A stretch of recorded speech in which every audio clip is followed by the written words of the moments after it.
الحمد للہ والصلاة والسلام علی رسول اللہ وبعد۔ یہ ایک سوال بھیجا گیا ہے جس میں قربانی کے دنوں کی بابت میں استفسار کیا گیا ہے۔ کتنے دن ہیں؟ 4 دن یا 3 دن؟ اگر 4 دن ہوں تو یوم النحر 10 ذوالحج اور آگے 3 دن ایام تشریق کے 11، 12 اور 13، اس طرح یہ 4 دن پورے ہوتے ہیں۔ اور اگر 3 دن ہوں تو یوم النحر 10 ذوالحج اور ایام تشریق کے 3 دنوں میں سے 2 دن 11 اور 12، یعنی 13واں دن جو ایام تشریق میں داخل اور شامل ہے، اس دن کی قربانی کے کچھ لوگ قائل نہیں ہیں۔ تو یہ ایک ہم سے سوال کیا گیا کہ یہ مسئلہ، اس کی حقیقت کیا ہے۔ اور کل ہمیں ایک پرچہ دیا گیا جو غالباً کچھ نوجوانوں کی طرف سے لکھا ہوا تھا، اور اس میں 4 دن کی قربانی کو غلط قرار دیا گیا تھا، اور یہ کہا گیا تھا کہ یہ حدیث سند ضعیف ہے، اس لیے وہ دلیل نہیں بن سکتی۔ اسی پرچے کے حوالے سے کچھ ہمیں تحفظات ہیں۔ پہلی بات تو یہ ہے کہ اس میں جن لوگوں نے یہ لکھا یہ پرچہ، ان کا نام مذکور نہیں ہے، اور یہ علم کے آداب کے خلاف ہے۔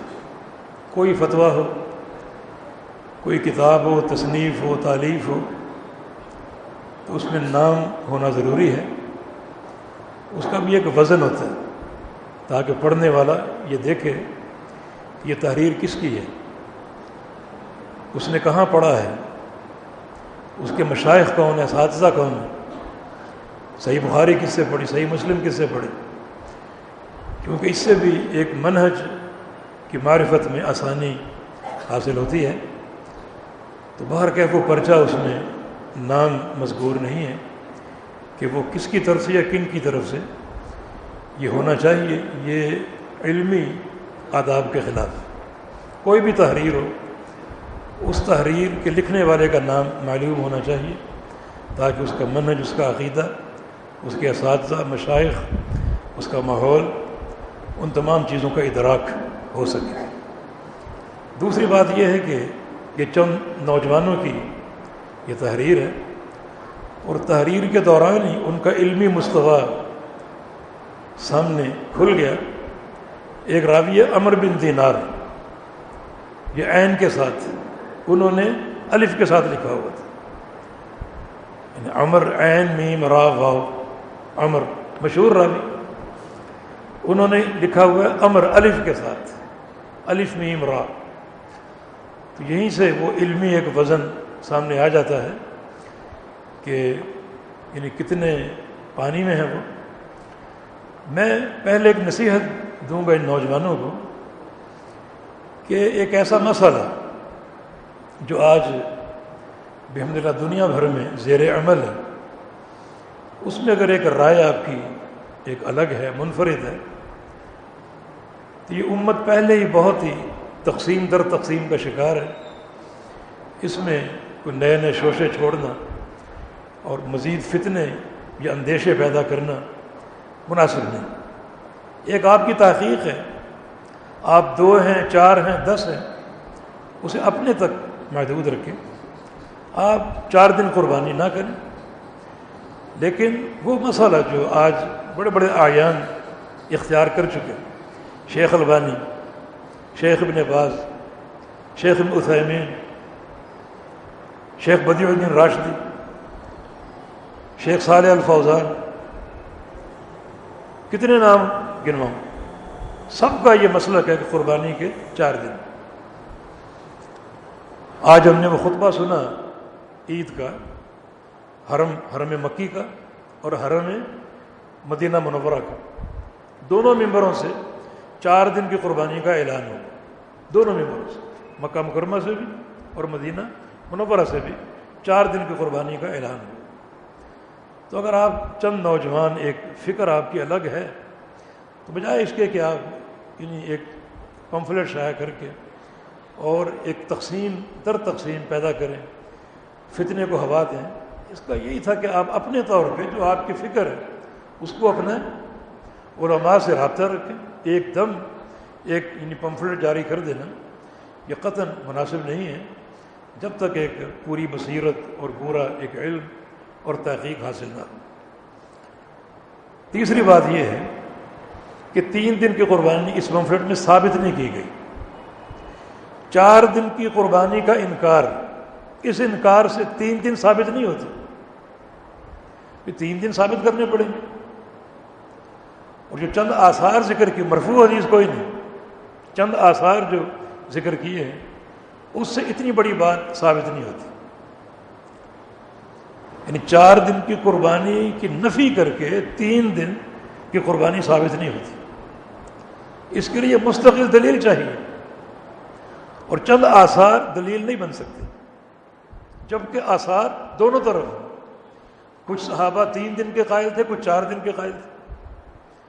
ایک مسئلے میں مرفوع حدیث نہ ہو اور صحابہ کا ایک ہی قول سامنے آئے، وہ دلیل بن سکتا، مگر ایک مسئلے میں مرفوع حدیث بھی ہو اور صحابہ کے اقوال بھی مختلف ہوں، کچھ کی رائے 4 دن، کچھ کی رائے 3 دن، تو وہاں ایک طرف کے صحابہ کے اقوال نقل کر کے مسئلہ ثابت نہیں کر سکتے۔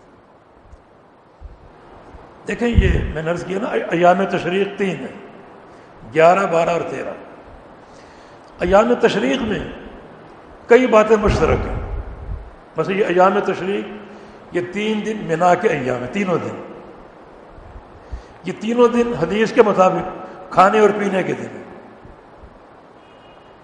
یہ تینوں دن اللہ کے ذکر کے دن ہیں، کئی چیزیں مشترک ہیں۔ اب آپ قربانی کا ایک دن نکال دیں کہ قربانی 2 دن ہے، 3 دن نہیں، تو اس کے لیے کوئی ٹھوس ثبوت چاہیے۔ جب سارے کام مشترک ہو رہے ہیں، منا کے ایام، منا کی راتیں، ذکر اللہ، کھانا پینا، تو قربانی میں ایک دن کو کیوں الگ کر دیا گیا؟ کیوں الگ کر دیا گیا؟ نمبر 1، تو اس کے لیے جو دلیل دی گئی وہ کافی نہیں، کیونکہ اگر بعض صحابہ کے آثار 3 دن کے ملتے ہیں تو بعض صحابہ کے آثار 4 دن کے بھی ہیں۔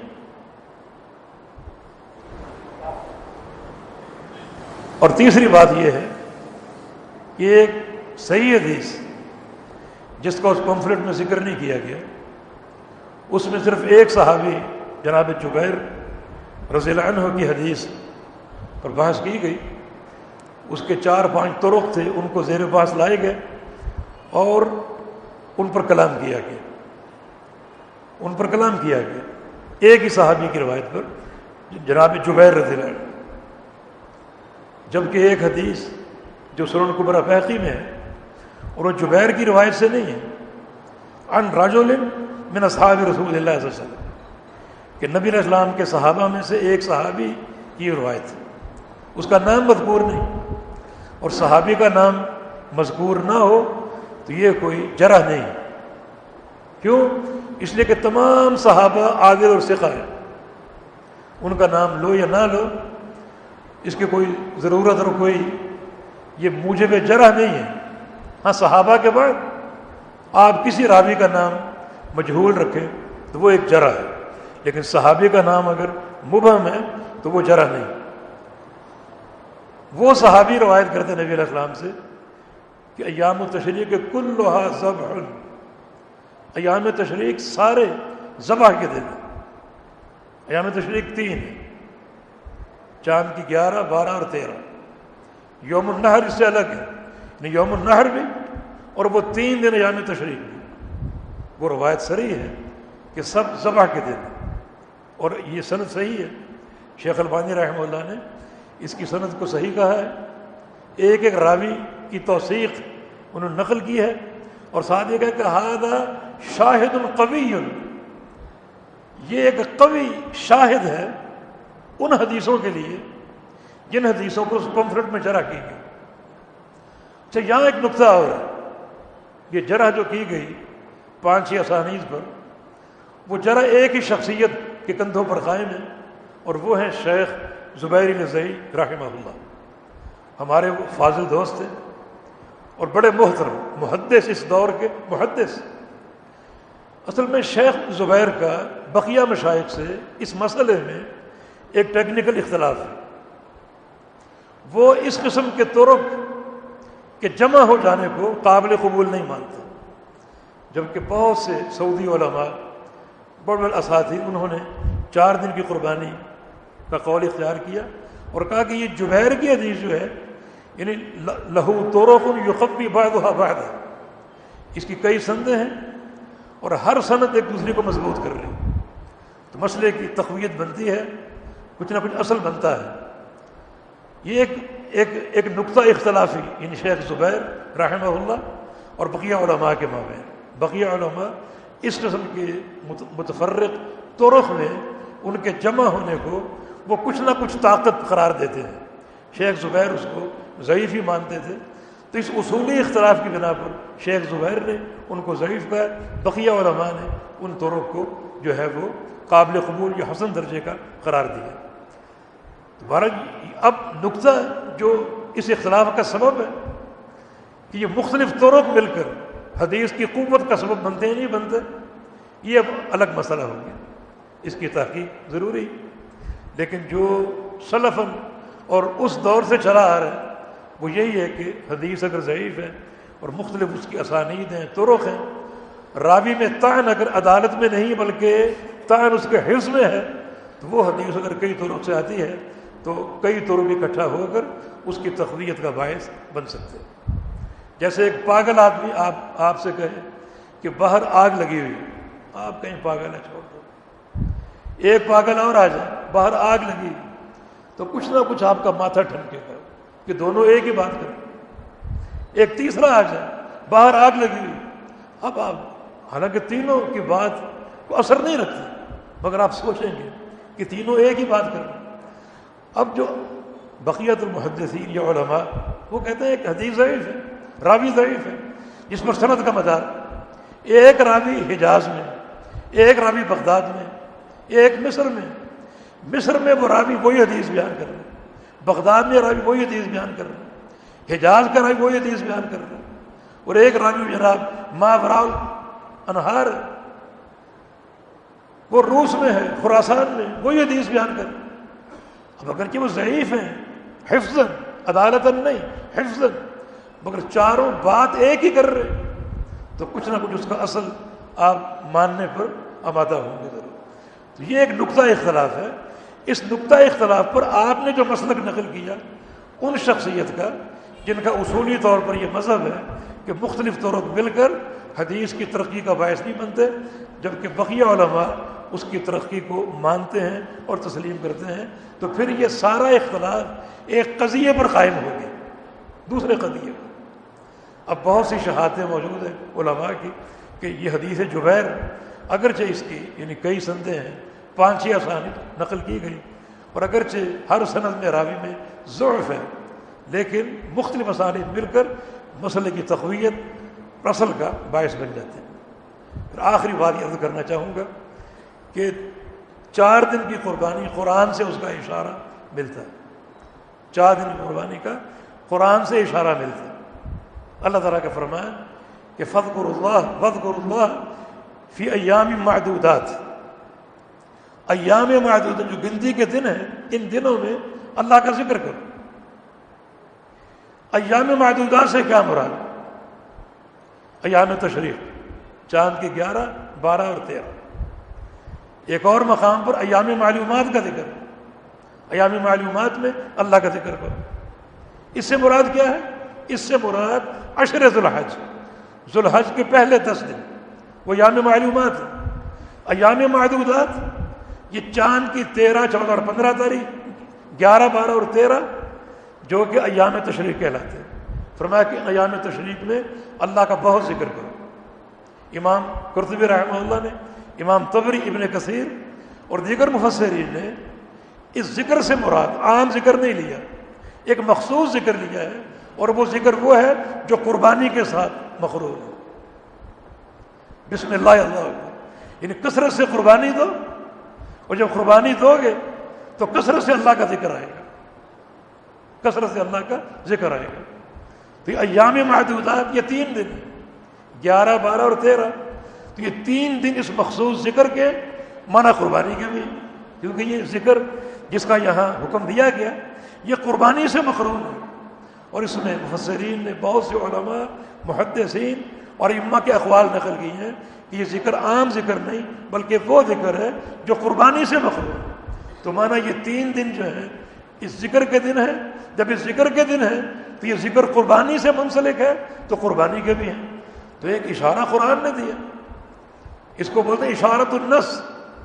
ہمیشہ ہر مسئلہ صریح نص سے ثابت نہیں ہوتا، نص یا دلیل کی کئی قسمیں، ایک ہے اشارۃ النص کہ ایک نص سے ایک ایسا اشارہ آپ کو مل رہا ہے جو اس مسئلے کو ثابت کر رہا ہے، اور کوئی اس کے خلاف قرینہ موجود نہیں ہے تو اس کو آپ اختیار کر سکتے ہیں، اپنا سکتے ہیں۔ تو اس نص نے یہاں اشارہ دیا ہے کہ قربانی کے واقعتاً 4 دن ہیں۔ تو اتنے محکم دلائل سے ثابت ایک مسئلہ ہو تو وہ چند آثار سے اس کا آپ انکار نہیں کر سکتے، اس کے لیے پھر محکم دلائل آپ پیش کیجیے جو وہاں موجود نہیں ہے۔ تو اللہ تعالیٰ ہمیں ایک جو چیز ایک چل رہی ہے سلفاً اور قرن بعد قرن، اور علماء اس پر قائم اور عامل ہیں، اور آج تقریباً ایک متفق علیہ یہ مسئلہ ہے، تو اس میں ایک اختلافی جو ہے وہ شوشے چھوڑنا تاکہ چیمے گوئیاں ہوں، فتنے ہوں، لوگ شک و شبہ کا شکار ہوں، یہ کوئی مناسب حال نہیں ہے۔ واللہ تعالی ولی التوفیق، وآخر دعوانا ان الحمد للہ رب العالمین۔